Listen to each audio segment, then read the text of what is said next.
Alright YouTube, this is part 2 of the Chevy Crew Cab K30 dually 4-wheel drive.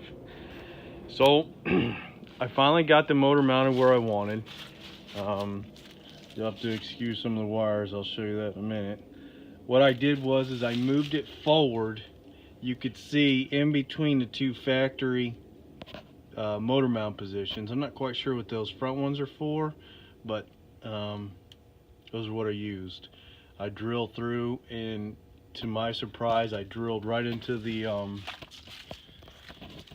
that cross member pieces. At a 3 out of 4, I hit perfect, except this one. I missed it just by a hair. But I don't know if you can really tell. I had to move this forward. Now, you see there's a little gap on that. I'm hoping I could do something. The motor actually sits well, and to my surprise, if you could see, there is clearance between the oil pan and the front diff. I've got leaf springs for it, so it's no big deal. I'm hoping to clear the 37s like this with it. This is about a 7-inch lift with the shackles from Off-Road Design, but no affiliation there. So it's in. I threw it together. I wired it up yesterday. Today is December 6th. On December 5th, I attempted to run it yesterday. I tore this motor apart about 7 years ago, 8 years, give or take, and when I did, I made a careless mistake, and I did not pull the pin and set the injection pump. Not only did I not do that, but when I took pictures of it, I didn't take pictures of it in time.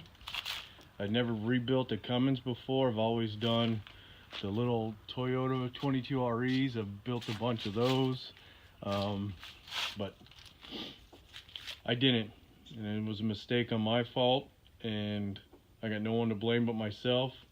I'm really lucky there's a guy in Knoxville that is extremely familiar with these 4BTs.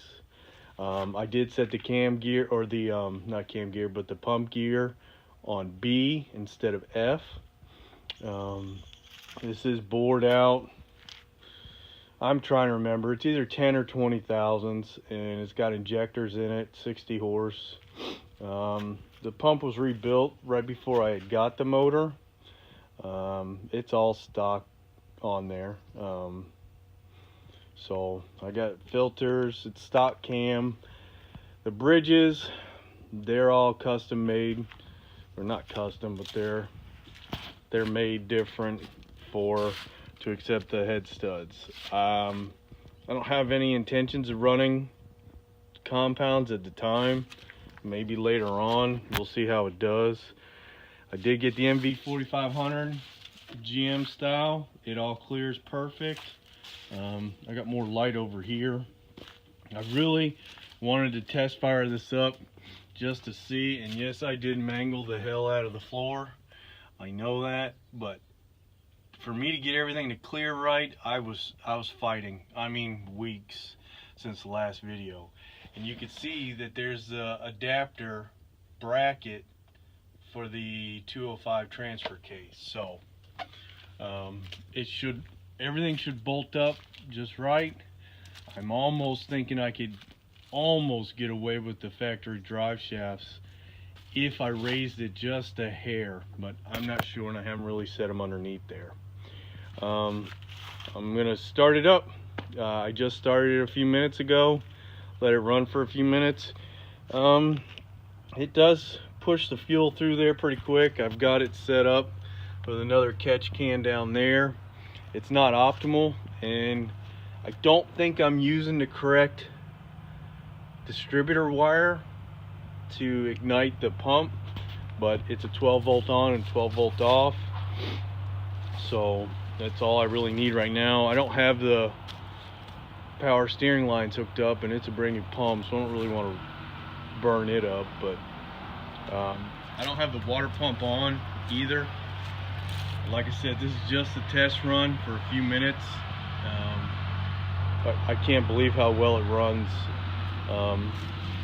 It runs better than what I've got here, so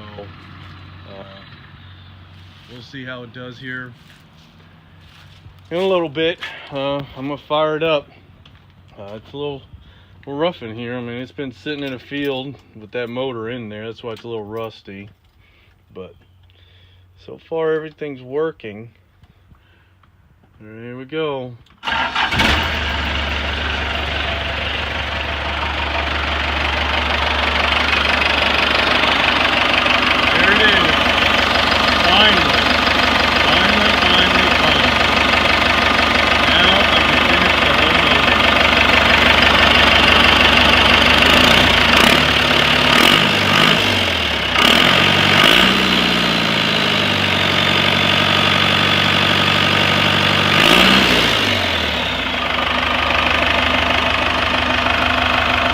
I cannot believe it. It is finally done. And I'm pretty ecstatic.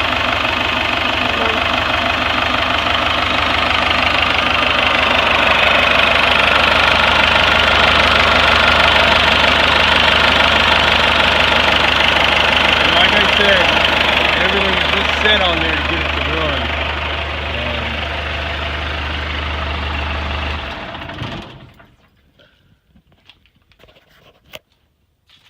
You guys don't even know how angry I was at my mistake about that gear. But it's done. I'll finish bolting it the rest of the way up, get that the whole front of the motor put together. I'll try to do a decent video on how the adapters go on there for the 6.0, but I need to figure out the bolt alignment on it. But yeah, I mean, it cooks, it runs. I mean, I can't be any happier. So there's some prettying up I need to do, but I'll get there. Start with cleaning the spider webs off. So alright guys, I don't know what else I could tell you other than I'm ecstatic. I mean, that's the third time I've started it, so I really don't want to run it terribly too long until I get that front end on there after I get all this stuff on, so we can get coolant through it and all that stuff. I still got a lot of this stuff needs to be rearranged for that, the adapter piece. So alright guys, I appreciate it. Tell me what you think. Yeah, it's dirty and I still got the paint to fix all this. I mean, good thing the inside of the motor still looks really nice, because I can't believe that came out that bad. It was all super nice when I first put it in. But alright, that's it. It's running. Man, am I happy, guys. Alright, thanks. Bye.